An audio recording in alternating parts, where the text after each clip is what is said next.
Di sini saya ingin menjawab pertanyaan dari tugas retorika. Hal yang perlu diperhatikan ketika seseorang akan dan sedang menyampaikan sebuah pidato atau ceramah, yaitu pertama yang harus diperhatikan yaitu berpakaian yang rapi, bersih dan nyaman. Warna pakaian yang tidak mencolok, karena warna yang mencolok akan membuat pandangan para audiens lebih fokus kepada penampilan juru pidato. Yang kedua, apabila melakukan pidato dalam posisi duduk, maka sebelum duduk, juru pidato harus berdiri tegak tanpa gerak. Kemudian, pandanglah pendengar dari baris depan sampai belakang dengan penuh perhatian. Seterusnya, beri salam terlebih dahulu. Baru kemudian duduk dengan posisi yang tegak. 3. Apabila berpidato dalam posisi berdiri, kedua tangan dibiarkan menggantung di sisi badan dan janganlah mempermainkan jari. Bila dengan cara tersebut dirasakan kurang nyaman atau masih gugup, maka tarik kedua tangan ke belakang dan dalam batas kewajaran. Keempat, jangan sering menggerakkan tangan dengan gerakan yang sama. Dan yang kelima yaitu perkataan harus sopan, tidak berkata jorok dan hindari mengulang kata-kata. Yang kedua, menurut Ridwan, konsep dasar kepatutan humor yang dapat disisipkan dalam dakwah adalah humor yang memiliki dua standar, yakni etis dan estetis. Dalam standar etis, humor harus memiliki 4 kriteria, yaitu edukasi. Humor yang memiliki kandungan pesan mendidik dan membawa misi pencerahan. Humor ini tidak hanya membawa misi rekreatif, tetapi juga membawa misi mencerdaskan. Humor yang edukatif hadir sebagai kekuatan halus, namun memiliki efek yang kuat dalam menanamkan dimensi kognitif kepada mat'u untuk melakukan perubahan mindset ke arah yang lebih baik, cerdas, dan tercerahkan. Kritis, yaitu humor yang menstimulus dai untuk melakukan analisis terhadap sejumlah ketimpangan dan ketidakseimbangan realitas kehidupan. Dengan begitu, para mat'u tidak hanya menjadi responden pasif yang sekedar tertawa dan menertawakan, tetapi tidak menjadi responden aktif yang mengetahui perihal apa yang seharusnya dari apa yang terjadi. Yang perlu diperhatikan adalah walaupun substansi atau konten humornya berisi kritikan tajam, namun tetap tidak menghilangkan karakter dasar humor yang halus dan tidak provokatif. Yang selanjutnya yaitu tidak rasis.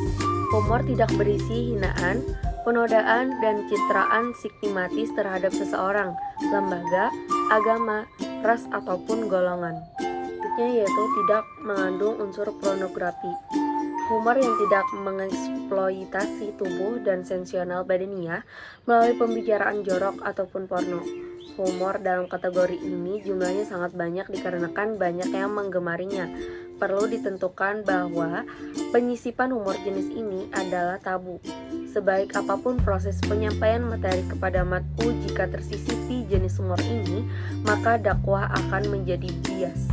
Kenyataan yang terjadi sekarang ini bahwa tidak heran jika beberapa dai banyak yang menyelipkan pesan humor dalam berdakwah, entah itu untuk disukai ataupun disenangi oleh para mat'u atau untuk mengalihkan agar selalu diperhatikan agar pesan dakwahnya tersampaikan. Yang ketiga, intonasi berarti ketepatan dalam bersuara atau ketepatan dalam mengucapkan nada. Untuk mendapatkan intonasi yang baik, seseorang harus mencoba menyanyikan nada secara berulang-ulang agar tahu letak kesalahan pengucapan nadanya. Jika telah menemukan nada yang tepat dan mendapatkan bunyi yang pas dan juga enak didengar, maka suara yang dihasilkan adalah suara yang nyaring dan juga jernih. Intonasi suara juga merupakan kemampuan manusia untuk mengatur nada suara, yakni suara yang naik ataupun suara yang turun saja, yaitu dalam berceramah. Intonasi dalam berceramah sangat membantu dalam keefektifan sebuah ceramah. Jika kita ingin meyakinkan kehendak orang lain atau mengajak orang lain untuk mengerjakan suatu hal yang positif, atau jika ingin menjawab keluhan seorang atau kritikan dari orang lain, sehingga kita dapat meyakinkan orang lain akan sikap dan pendapat kita, maka keberhasilan tersebut banyak dipengaruhi oleh diksi dan intonasi yang kita ucapkan ketika saat berbicara. Dalam ilmu retorika, seseorang dalam berbicara dapat lebih mudah diterima oleh para audiensnya jika seseorang tersebut memiliki ciri khas tersendiri dalam berbicara. Salah satunya yaitu intonasi ketika berbicara di depan umum. Intonasi sangat berpengaruh dalam pengolahan suara kita. Suara yang monoton dan membosankan akan menghasilkan feedback dari komunikan yang tidak baik. Karena naik turunnya intonasi suara merupakan suatu unsur penting dalam pembicaraan yang efektif. Yang keempat, cara mengatasi demam panggung. Demam panggung bisa terjadi karena merasa cemas lantaran takut apabila melakukan suatu kesalahan. Cara mengatasinya yaitu mempersiapkan semuanya dengan matang. Seseorang yang benar-benar siap tentu akan meningkatkan rasa percaya dirinya, akan memudahkan konsentrasi saat menyampaikan sebuah pesan kepada halayak ramai. Menenangkan tubuh dan pikiran. Untuk mengatasi demam panggung tersebut, kita bisa menenangkan tubuh sebelum naik ke atas panggung ataupun sebelum tampil. Dengan meringankan ketegangan dari tubuh, dapat menenangkan suara serta pikiran. Memperluas wawasan. Menambah sebuah wawasan bisa kita lakukan dengan membaca buku, artikel, majalah, maupun berita yang sedang hangat. Semakin kita menguasai apa yang akan disampaikan, maka audiens akan semakin yakin dengan apa yang kita sampaikan. Sering berlatih. Jika kita sebagai pemula yang akan tampil di hadapan halayak ramai, maka berlatihlah sesering mungkin. Akan lebih baik jika ditemani seseorang yang sudah terbiasa berbicara di depan publik, sehingga bisa mengarahkan dan bisa juga mengajarkan. Positive thinking adalah salah satu cara mengatasi demam panggung.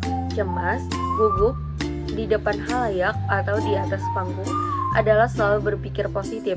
Dengan berpikir positif, kita bisa terhindar dari segala beban pikiran yang bisa melahirkan perasaan takut, gugup, khawatir, dan cemas yang berlebihan yang dapat mengganggu performa kita. Berpikir positif bahwa acara yang akan kita hadapi bakal berjalan dengan lancar tanpa adanya suatu kendala apapun.